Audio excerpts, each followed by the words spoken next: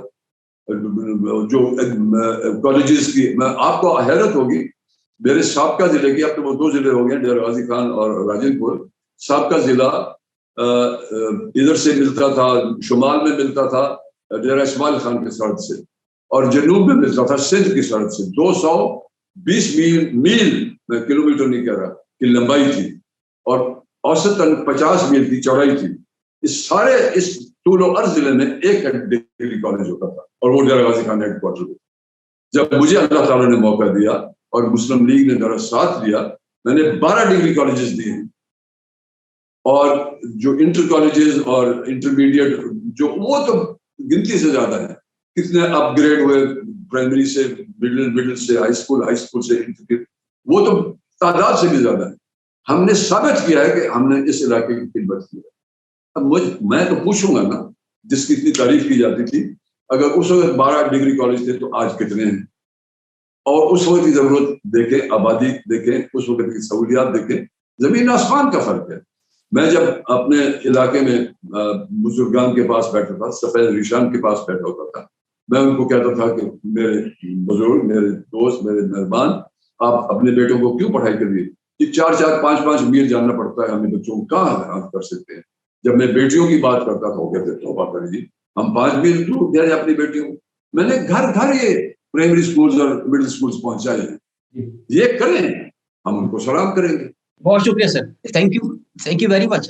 خواتین و حضرات, میں شکر گزار ہوں سابق گورنر پنجاب نواب ذوالفقار علی خان کھوسا صاحب کا. انہوں نے وقت نکالا, ہمارے پروگرام میں تشریف لائے.